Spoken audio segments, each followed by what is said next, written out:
Las puertas de la salvación. Y entraré para dar gracias al Señor.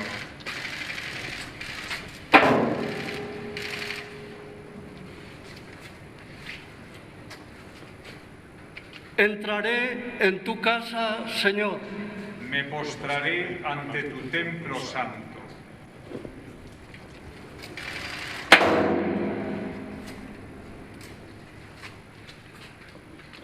Abrid las puertas, que nuestro Dios está con nosotros.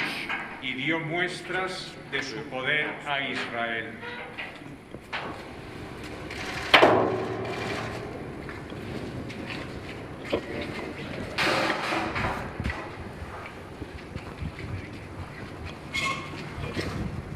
Este es el día en que actuó el Señor. Sea nuestra alegría y nuestro gozo.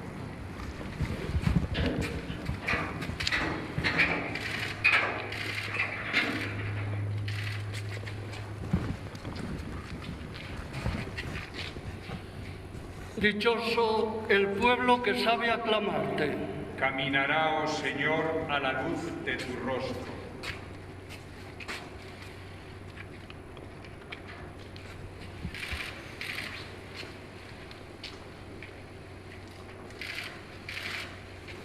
Esta es la puerta del Señor.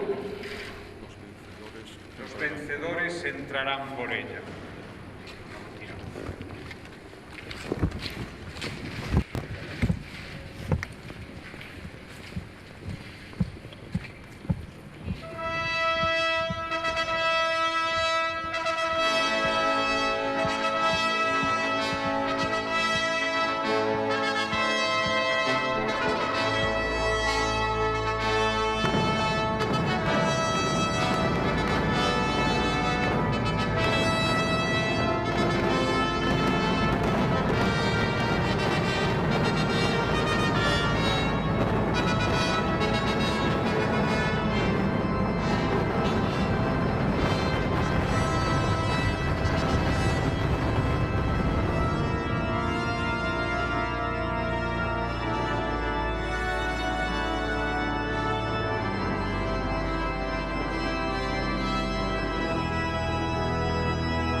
Señor, escucha nuestra oración. Llegue a ti nuestro clamor. El Señor su Espíritu. Oremos. Oh Dios, que te serviste de Moisés para instituir en favor del pueblo de Israel el año del jubileo y del perdón. Concédenos a nosotros, que somos hijos tuyos, empezar felizmente el año jubilar establecido por tu autoridad y que se inaugura con la apertura de esta puerta. Haz que los que entremos a ganar las indulgencias del jubileo salgamos con un corazón contrito y obtengamos el perdón de todas nuestras deudas a fin de que un día pasemos a gozar de la gloria celestial con que nos obsequia tu infinita misericordia. Por Jesucristo nuestro Señor.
Introite portas eius in confessione, atria eius in ignis, confitemini illi benediciti nomini eius.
incessabili voce proclama.